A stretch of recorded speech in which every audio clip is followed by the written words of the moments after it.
ముమ్మిడిపురం assembly నియోజకవర్గం ప్రధాన పార్టీల బలాబలాలు. టీడీపీ 38.67, వైసీపీ 35.29, జనసేన 20.97, ఇతరులు 1, న్యూట్రల్ 4.07. ప్రధాన పార్టీల అభ్యర్థుల బలాబలాలు.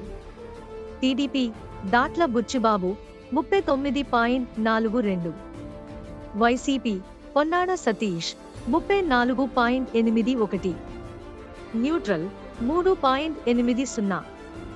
అలయన్స్ అభ్యర్థుల బలాబలాలు.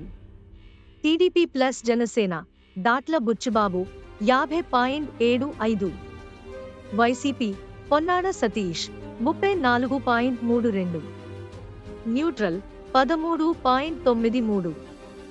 ముమ్మిడివరం అసెంబ్లీ నియోజకవర్గంలో విపక్ష కూటమి పట్ల ప్రజలు మొగ్గు చూపుతున్నారు. అధికార పార్టీపై స్పష్టమైన ప్రజా వ్యతిరేకత కనబడుతుంది. అధికార పార్టీ అభ్యర్థిపై వ్యతిరేకత కూడా వైసీపీకి నష్టం చేకూర్చనుంది. పొత్తులో భాగంగా ముమ్మడివరంలో ఎవరు బరిలో దిగుతారు అనేది స్పష్టం కావలసి ఉంది. జనసేన నియోజకవర్గంలో బలమైన ఓటు బ్యాంకును కలిగి ఉంది. ప్రస్తుత పరిస్థితుల ప్రకారం పొత్తులో భాగంగా ముమ్మిడివరంలో టీడీపీ బరిలో నిలిచే అవకాశాలు ఎక్కువగా ఉన్నాయి. టీడీపీ, జనసేన ఒకతాటిపైకి వచ్చి పనిచేస్తే నియోజకవర్గంలో భారీ మెజారిటీతో కూటమి అభ్యర్థి గెలుపొందే అవకాశాలు స్పష్టంగా కనిపిస్తున్నాయి.